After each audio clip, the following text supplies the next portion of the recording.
Welcome to the Run Strong Run podcast, where I amplify inspiring voices from the back of the pack and loudly proclaim all runners count. Without further ado, here's this week's inspiring runner. I'm so excited to welcome this week onto the Run Strong Run podcast, Dawn Klasen. I met Dawn back in January at the USA Women's Marathon in Palm Desert, California, and I get to run with Dawn again this upcoming weekend at the Every Women's Marathon.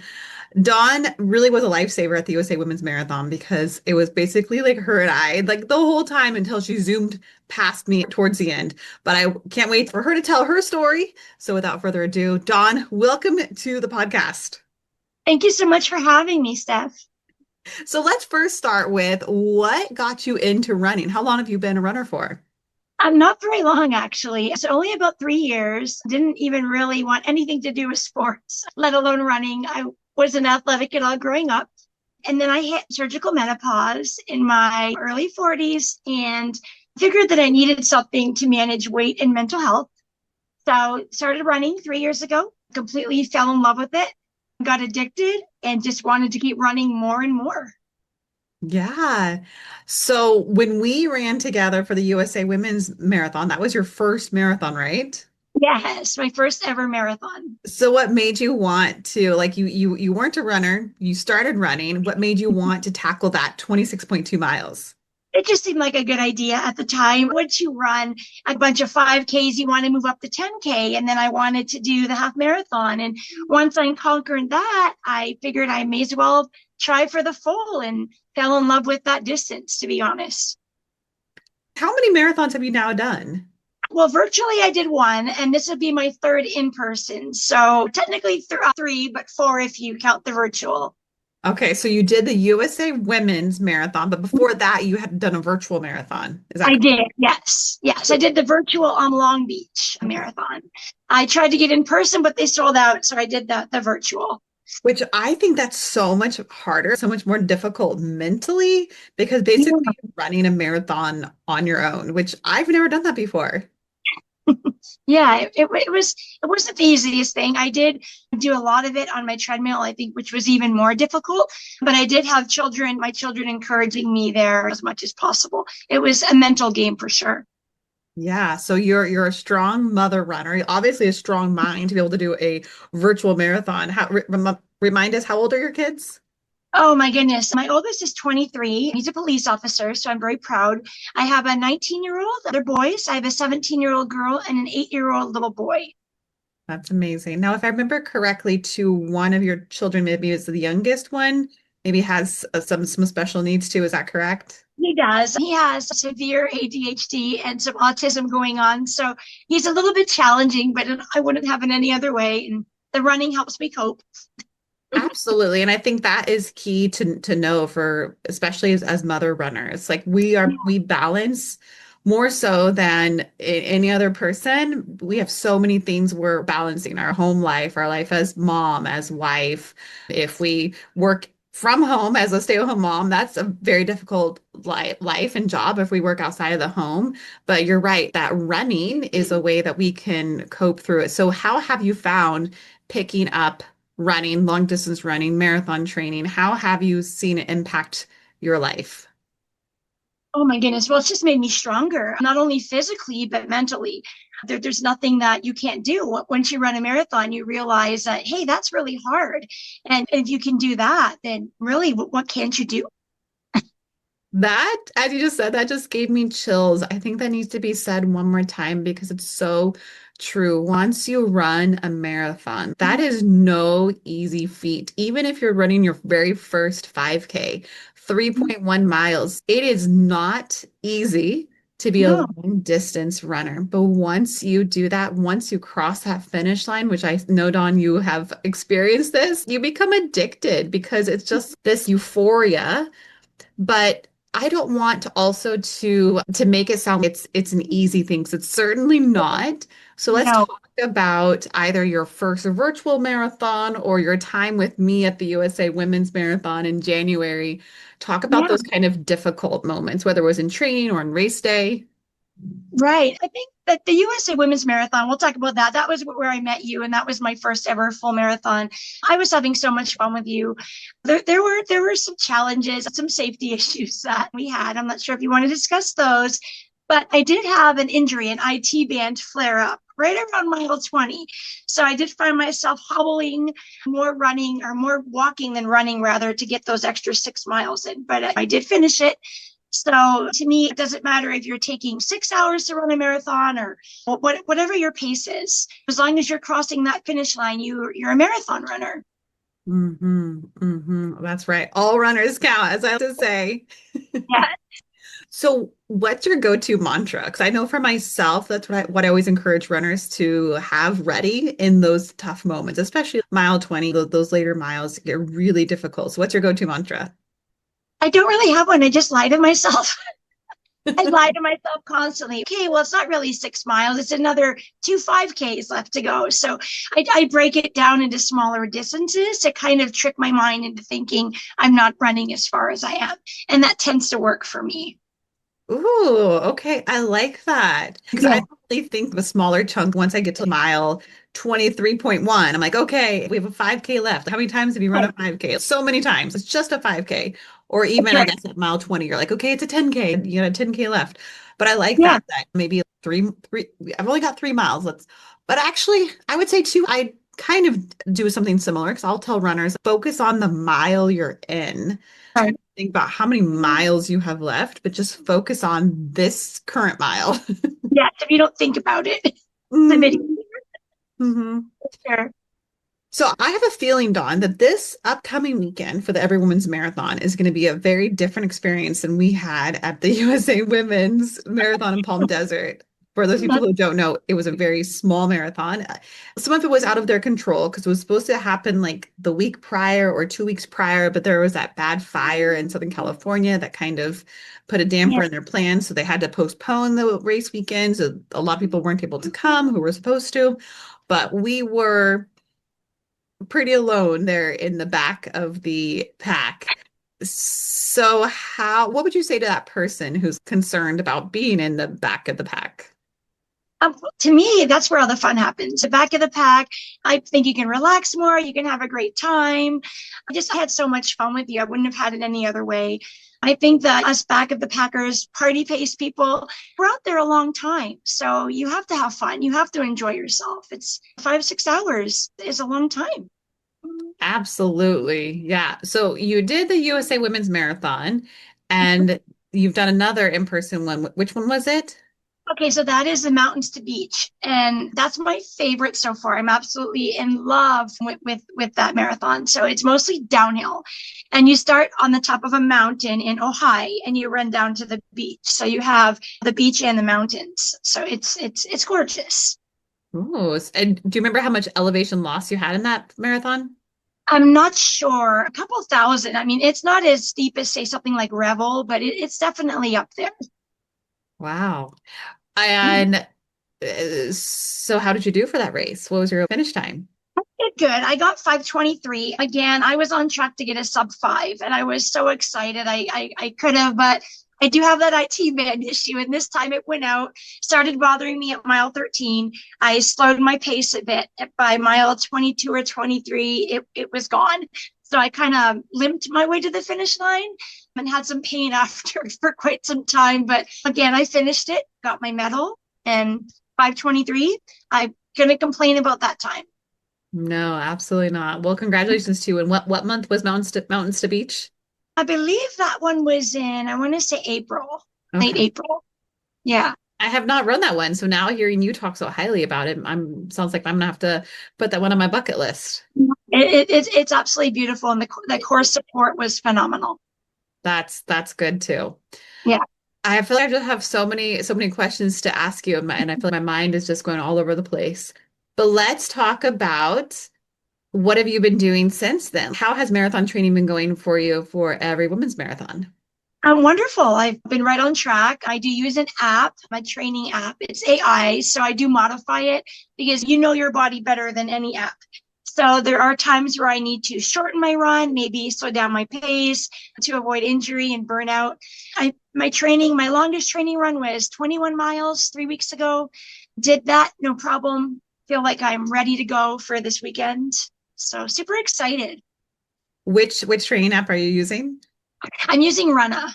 Okay. Yeah. I mean, it's a common app that many people turn to, but I like Yeah. what you said about how each runner knows their body best. And so an Yeah. app or any training plan, if you download Hal Higdon or any other training plan, your body best. And it's so important to stay in tune to your body because also what works for me is not going to work for you or Right. vice versa. It's so important to stay in tune to your body.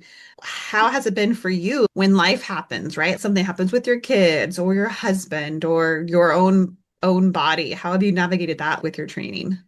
I've always made time, in all honesty. I don't think I've ever missed a run due to any family issues. I've been blessed and lucky enough to have that covered, having older kids to help if someone needs something. I did lose a couple of days to being sick, but I just kind of brush it aside and pick up where I left off, and I don't worry about it. So, and if I need to slow down for a few days, I don't worry about that either. I just continue on. I love that. And Yeah, remind me, was your husband at the finish line of the USA Women's Marathon? she was. And my youngest and my daughter, they were there cheering me on. Oh, I love that. Are they going to be there this weekend at the USA Women's Marathon? This is my husband. This is mom and dad's time away for a weekend. So he will be there and cheering me the whole time. That's awesome. That's so cool. What's your go-to fuel for running long distances? I like gels. I know gels are easy for me to get down. I prefer not to chew on any of the chewy candy, although the Nerds gummies are delicious. I have a problem with those. But I do like GU gels. The reason why they're less expensive, in my opinion, and they taste better and they don't upset my stomach. So I do try to take at least one or two an hour, especially when doing distances before I start getting tired. It's best to stay on top of it so you don't get that fatigue early on. And you would think that as of this recording right now, I've run 60 full marathons. You would think that I'd have my nutrition nailed down, but no, I feel like it's always changing and I'm always learning. And that is sometimes a challenge for me is to stay on top of fueling because if you're feeling that fatigue, and for me, I start to feel hungry, my stomach starts growling. I'm like, oh man, that is not a good sign, means I am not fueled. And so yeah, I feel like I'm still learning my fueling. Yeah, I don't know. I'm hungry all the time. It doesn't matter if I'm fueling or not. Once I hit that half marathon mark, I want to eat my arm off. It doesn't seem to matter what fuel I've been eating until that point. So I recently was telling someone that I want to get into the ultra world just because I hear that they have much better fuel or much better food on course. snacks everywhere. Yeah, that's what I've heard. So what makes you excited about this weekend for Every Women's Marathon? This race, Stephanie, seems to be so organized. They even have their own app, which I've downloaded. The app offers support on the course. It somehow knows where you are, and they have coaches giving you words of encouragement. I love the fact that there's going to be thousands of other women, all there supporting and uplifting each other. I know they have fuel on the course. We were promised plenty of restrooms. That was a problem with the USA Women's. I had an issue there for several miles to be different. So we're hoping. Yeah, and I think it's going to be nice too. I'm remembering that because I tend to forget things very easily. And so now remembering that our USA Desert Marathon, it was a two-looped course.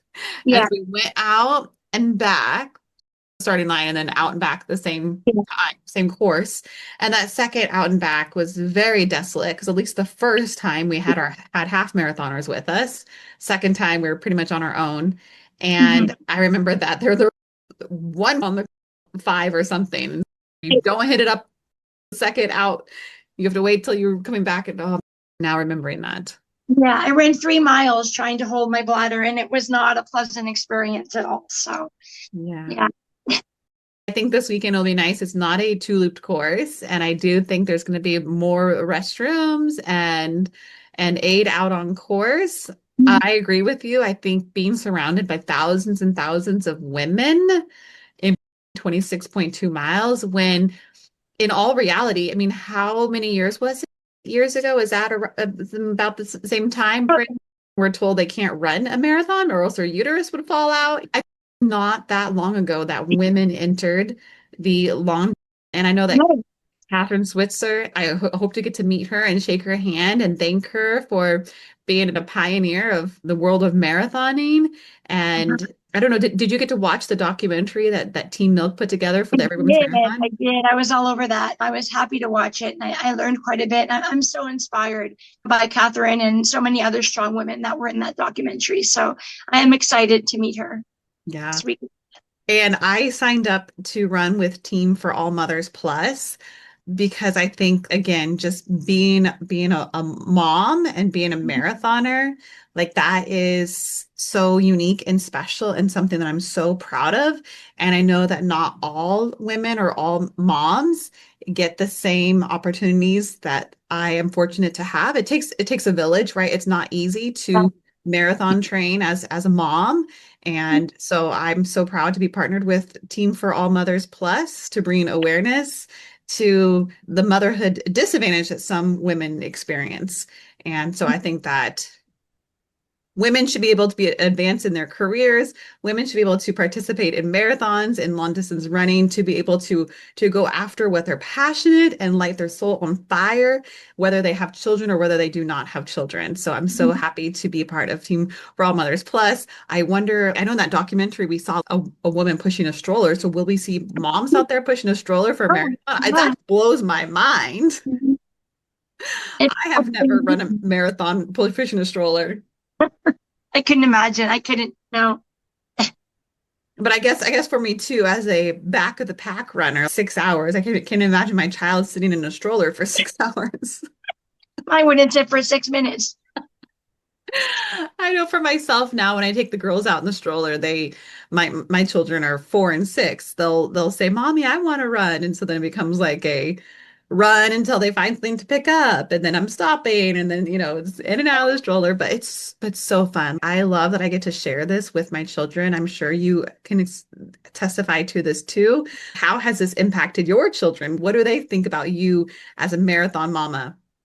I was going to say, isn't that amazing where your children watch what you do? We know that they learn from modeling, they learn from what you do. And to see mom out there running and being healthy and being active, that's what they want to do. So they do run 5Ks with me. My little one does want to run more. He does want to be fit. And he's always running around showing me little muscles that he doesn't really have, but it's adorable. But they do. And we're inspiring them to be active people. It's important. Absolutely. And I think for me too, I'm just really aware of, I want my girls to know I'm not running these marathons, or I'm not at the gym lifting weights because I hate my body, or I'm trying to punish my body. I'm doing it because I love my body and I'm celebrating what my body can do. And I think that's another thing to remember in those long runs or in training or in the marathon, to remind yourself, I get to do this. I get to be here. It's not, oh, I have to go and run 21 miles of my training like you did for your longest training run. It's, I get to do this. What a privilege that is. Yeah, there's so many people that don't get the chance to do that. And I'm always telling myself that a healthy body is a happy body, and but just makes your day-to-day life better, in my Mm-hmm. opinion. I'm just so privileged and blessed to be able to run. Mm-hmm. Absolutely. Okay, so you have Every Women's Marathon this weekend. What else do you have coming up? That is the only one that I have, unfortunately, at this time. I do have an upcoming surgery 5 days after this marathon. So, unfortunately, I will be taking a month or two off of running, which is something I'm dreading. I'm not dreading the actual surgery as much as I am dreading not being able to run. Go figure. But hopefully, I can get back out there as quickly as possible and get back to training. Yeah. But again, I think marathon training is a great way mentally to also, that you're preparing yourself for this surgery. You've proven yourself that you're mentally strong, you're mentally tough. And I, without a doubt in my mind, know that you're going to recover well and take that time to listen to your body and allow your body to recover and be out back running in no time. Yep. Yep, hopefully. And then my next marathon, hopefully, when I recover, will be Mountains to Beach again next year. I'm going to try to just do a couple of years. So they Nice. do take a lot of work, as you know. It is a lot of training and a lot of work. Although my secret is I just use one marathon to train for the next one. Right. I noticed that you are absolutely amazing. I don't know how you do so many, but you are just incredible and inspiring to so many women. Well, thank you so much for your kind words. But honestly, I sometimes don't know how I do it either. But and then on the flip side, I know people who run even more than I do. And so sometimes within my pacing community, I feel I'm still at this baby runner or this baby pacer. But it's true what they say, comparison is the thief of joy. So that's why we can't compare our journey to anyone else's, but just be proud of where we are in that journey. So again, if you're listening or tuning in and you're training for your to be able to run a first mile, that's amazing. That's a huge accomplishment. If you're training to run your first 5K, that is amazing. You all runners count, and that means all body sizes, all ages, all ethnicities, all paces, all distances, all runners count, and you're all deserving of being at the race, showing up to that race. I know sometimes it can be hard. I've experienced this myself where I've been in a corral and people have looked at me and said, "Do you belong here?" Judging me just based upon my body. Mhm. And I know how much that affected me because obviously I still remember that. And that was quite a few years ago. And so this is just another reason why I'm just so passionate about how all runners count. Mhm. Um, let's talk about Dawn. Take us back to when you first started running kind of 3 years ago. What did you kind of experience that? Am I a runner? At what point did you feel like you could call yourself a runner? I did. And there was a story my husband and we went to, I think it was at Carlsbad. They had a 5K and a half marathon, and we were relatively new. We weren't quite ready for a half marathon yet. So we did the 5K, and we were on our way back to our hotel room because it was a little too far to drive home.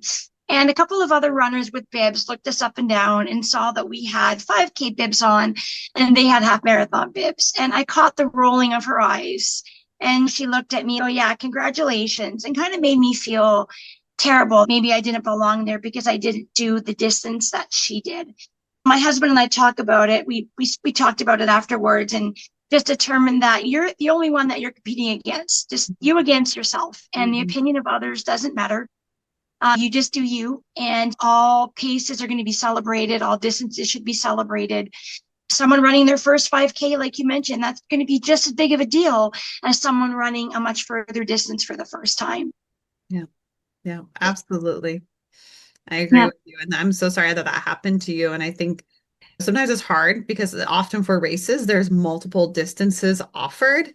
And I Yeah. really dislike when I hear someone say, "Oh, I'm just running the half." What do you mean? What do you mean just? There's no just in there. It's a half No. marathon is amazing, 13.1 miles. I mean, Mhm. I distinctly remember for myself when I wasn't a runner and I showed up to a marathon to cheer on some friends. I don't think I even knew what a marathon was. And it was so mind-boggling to me that I was standing about mile 20-ish and I was like, these people just ran 20 miles and they're not yet done. And I'd always said, like, this body doesn't run. For the first episode of the Run Run Run podcast, I kind of told my story of this, how I went from non-runner to marathoner. But stay on the sidelines. I'd always told myself, this body doesn't run. And then stay on the sidelines, I was like, why not me? Why can't I be that person? But I remember going out for that first training run and I made it like one block. I was like, this is so hard. I cannot even imagine doing a mile. But then at some point I did that mile. And I remember the first time my friends invited me to go run 3 miles with them. And I was so scared. I was like, what happens if I can't keep up?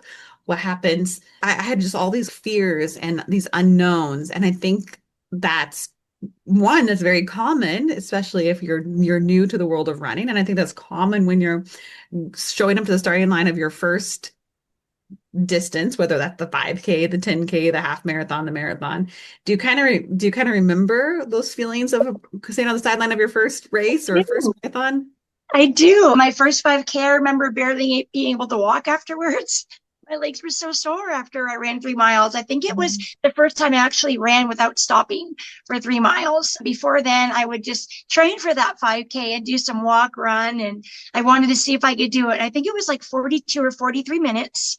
But I managed to run the whole thing. And I remember being very sore, thinking, how can anybody do this to their body? But I kept doing it, and the distances kept getting longer, and I got stronger. And well, here we are. You know? Here we Yeah. are. You're getting ready to complete your fourth marathon, your third in-person marathon, and there's no end in sight because Nope. you're addicted. You love it. I do. Everything that it has provided for you, and I love that for you. I'm so glad that you are addicted to it and you love it so much. So let's end it with this. Someone's listening and they are wanting to do their first marathon or maybe their first 5K, 10K, half marathon, whatever it might be. They want to sign up, but they're so scared. They're nervous. They're filled with all of these unknowns. So what advice would you give to that person? Just that it's a mind game, in all honesty. Your body is capable of amazing things more than you realize. And if you tell yourself that you can do it, I'm telling you that you can do it. It doesn't matter if you need to take walk breaks. It doesn't matter if you need to skip a couple of days of training. This is something that everyone can do, for sure. Mm-hmm. Mm-hmm. It's true what they say, like it's 80% mental, 20% physical, like really, really got to work on your mind and strengthening that mind and be prepared with those mantras or those positive affirmations. But you're right. You can do it. Well, Dawn, I am so excited to see you again this weekend at the Every Women's Marathon, surrounded by thousands of inspiring women runners. I just cannot wait. Where can people reach out to you if they want to message you? Where can they find you? I'm on Instagram, Run Dawn Run. There's an underscore after Run Dawn. I'm on Instagram. I'm also on TikTok under Sienna. I use my daughter's first name. So Sienna Klasen. I don't know if there's anywhere we can post that, but they can follow me. In the show notes, I will make sure to link your Instagram and your TikTok so that people can reach out to you there. Perfect. I'd be happy to help. If anybody had any questions or needed words of encouragement, I'm always happy to help out. Awesome. Well, thank you so much, Dawn, and I will see you very soon. Thank you for having me. See you soon. Thank you for tuning in to this week's episode of the Run Strong Run podcast. You can reach out to me on Instagram at Run Strong Run or through my website at runstrongrun.com. You can support this podcast through a rating, review, or share. Until next time, run strong and run happy.